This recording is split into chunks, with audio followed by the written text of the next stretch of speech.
मेरे भक्तों से कह रहा हूं, दुश्मन जाने दुश्मनों काम जाने, कभी भूल करके लोभ में मत आना, कभी धर्म कार्य में लोभ में मत आना। सस्ता माल कभी धर्म का करना नहीं। रिपीट कर रहा हूं, सस्ता माल कभी, सस्ता कार्य कभी धर्म का करना नहीं। मत करना, शक्ति नहीं है तो मत करना।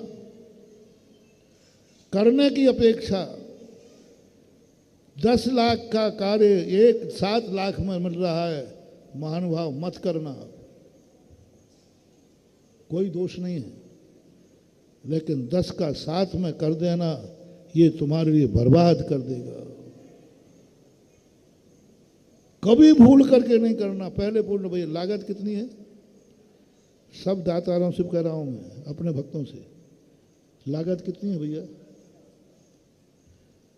और आपकी ताकत 7 लाख की है तो महाराज, मालूम ऐसा हो सकता है कि लागत पूर्ण है तो भैया मेरा सहयोग लिख लेना। सहयोग लिखते ही 3 लाख की गुंजाइश हो गई कि नहीं? हम निर्माता नहीं बनेंगे। 10 के कार्य पर 7 का निर्माण करना ये दादागिरी है, राठौड़ी है, माफिया है। ये धर्म के माफिया कहलाते हैं। माफिया कौन होते? महंगी जमीन को सस्ते में हबड़ो राठौड़ी से। देखें कौन क्या करता है। माफिया उन्हीं को बोलते शायद, जहां तक है। दूसरे की जमीन अतिक्रमण कर लेना, महंगी जमीन सस्ते में ले लेना और फिर खाली कराना, तो वो जानते हैं, भू माफिया। ऐसे ही मंदिर माफिया, नया लेटेस्ट ये मंदिर माफिया हैं, जो मंदिर का माल ज्यादा का है और सस्ते में ले रहा है। कभी मत लेना। और दान देना ही है तो भैया मैं पूरा के तो योग्य नहीं हूं, मेरा सहयोग ले लो। इस कमरे पर लिखना, इस मंदिर में इन्होंने सहयोग दिया 7 लाख का। निर्माता नहीं हूं मैं, क्या हूं मैं? सहयोग में। अब कोई बाधा नहीं।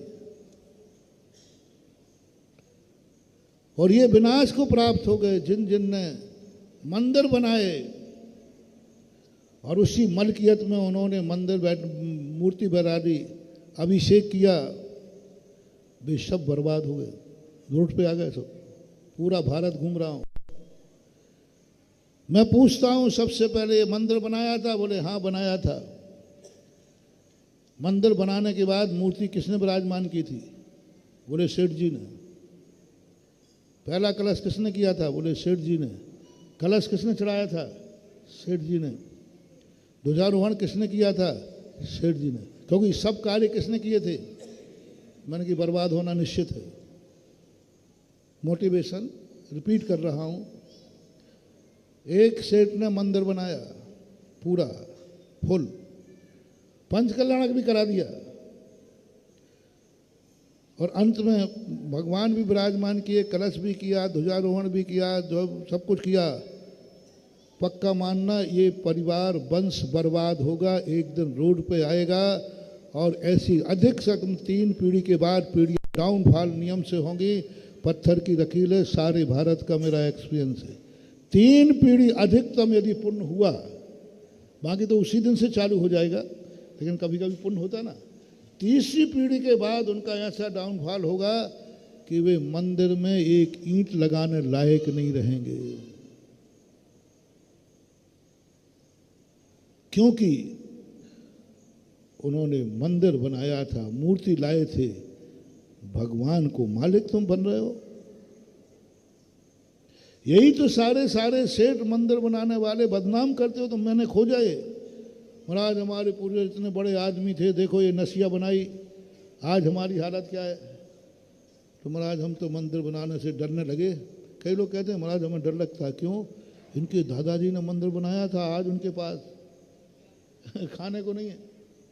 इन्होंने मूर्ति बैठा ली थी, इनके ये हो गए। इन्होंने गज्जर चलाए थे, इनके ये हो गए। मैं घबरा गया। मैंने कि ऐसे में तो धर्म बदनाम हो जाएगा, कोई दान देना बंद कर देगा, मंदिर ही क्यों बनाएगा कोई। जब मैंने फिर खोजा कई साल लगाए मैंने खोजने में। मुझने खोजने पर पता चला, ये बताओ, और ये अकल हमें भगवान बाहुबली के अभिषेक से मिली। बोलो गोमतेज, बाहुबली को कैसे मूर्ति बनी?